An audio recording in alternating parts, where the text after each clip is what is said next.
obrigada a abandonar os meus estudos quando eu era bem novinha. É que meu pai, ele faleceu quando eu tinha 11 anos. E como eu sou a filha mais velha, tinha mais 5 irmãos mais novos, né, pequenos, eu tive que sair da escola para cuidar da casa, cuidar deles, para minha mãe trabalhar e colocar comida na mesa. Por causa disso, da minha falta de estudos, eu noto que eu sempre tive dificuldade na hora de conseguir trabalho. Sim, porque funcionava o seguinte: se eu chegava numa empresa que estava oferecendo 3 vagas e para aquelas 3 vagas tinha 4 pessoas concorrendo, só que ali eu não tinha chance para aquelas vagas, né? E aí em 2017 eu estava passando um perrengue muito grande. Já tinha 1 ano e meio que eu estava desempregada. Eu só conseguia bico e mal dava para pagar as minhas contas, sabe? As minhas contas estavam cada vez acumulando, cada vez mais virando uma bola de neve. Até que eu vi um anúncio que ia abrir uma clínica odontológica e eles estavam, né, oferecendo vagas de emprego. Lá fui eu tentar conseguir para a limpeza. Nessa clínica, tinha 5 consultórios, né, onde trabalhavam 5 dentistas diferentes. E aí, na limpeza, era só eu e uma outra menina. Então, eu e ela, a gente combinou o seguinte: eu iria limpar os consultórios, ela iria lavar os banheiros e, né, o restante ali, a recepção. Ficou dividido o trabalho dessa forma, porque assim a gente terminava. O doutor Wilson, um dos dentistas que atendia lá, ele me chamou para conversar com uma cara muito estranha, preocupado, sabe, esquisito. Ele disse assim: Valéria, eu preciso falar uma coisa muito séria com você. Eu disse: pode falar, doutor. Ele: então, Valéria, eu fico sem jeito, mas é que aconteceu uma coisa muito grave. Eu deixei o meu celular em cima da mesa e o meu celular simplesmente desapareceu. E aí, nessa hora, o meu coração começou a acelerar. Porque se o doutor estava me chamando para poder contar aquilo, é porque ele estava desconfiado de mim, né? Nessa hora, a minha reação foi tirar o meu celular do bolso, entreguei para ele e falei assim: toma, doutor, tenta ligar no seu celular, de repente o senhor encontra. E ele disse: não, eu já tentei ligar nele e ele tá desligado. E ele estava querendo dizer que eu peguei e eu já tinha levado para fora da clínica. Eu comecei a entrar em desespero. Gente, eu nunca tinha passado uma situação daquela. Eu era pobre, então eu comecei a chorar desesperada.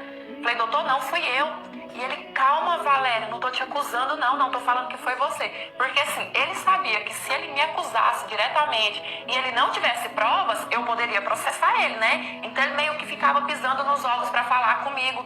E ele: não, Valéria, eu não tô te acusando, eu só achei estranho. E como só você entra na minha sala, além de mim e da minha assistente, né? Talvez você poderia ter visto alguma coisa. E começou a revistar as minhas coisas, ele podia olhar minha bolsa no meu armário, só que ele não quis, sabe? Como eu disse, eu acho que o tempo todo ele tava com medo do processo. Perfil oficial pra ele virou pra mim e falou assim: Valéria, o meu celular, ele tem como ser rastreado. Se eu quiser, eu posso rastrear ele.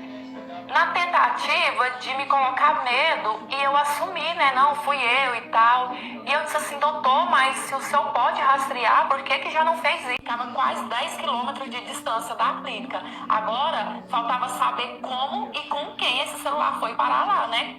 Assim que ele conseguiu localizar, ele ligou também para a polícia para poder irem junto até aquele lugar, até o endereço, porque não sabia o que ia encontrar ali. Como eu fui envolvida nesse assunto, eu fui no carro junto com o doutor. Eu no portão, e aí a pessoa veio e abriu. E, gente, e quando a pessoa saiu no portão, que o doutor viu quem era, ele chegou a ficar pálido. Até eu, sabe? Era uma cliente que o doutor tinha atendido pela parte da manhã. Uma mulher, vocês não estão entendendo, jovem, muito bonita, falava muito mulher, ia pegar um celular.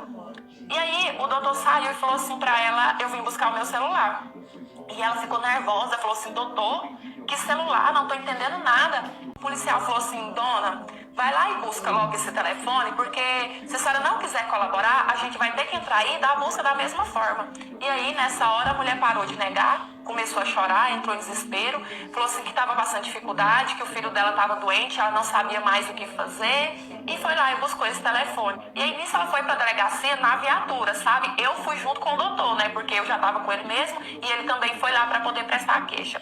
Quando a gente retornou para a clínica, ele começou a se desculpar comigo, mas sem se desculpar. Porque ele não queria assumir que ele tinha sim me acusado. Valéria, eu não queria que você me entendesse mal, eu não queria que você achasse que eu te acusei, não foi isso que eu fiz, não. Como eu te disse, é porque você que limpa a sala, então de repente você poderia ter visto alguma coisa, alguma movimentação. Eu já tinha passado humilhação demais.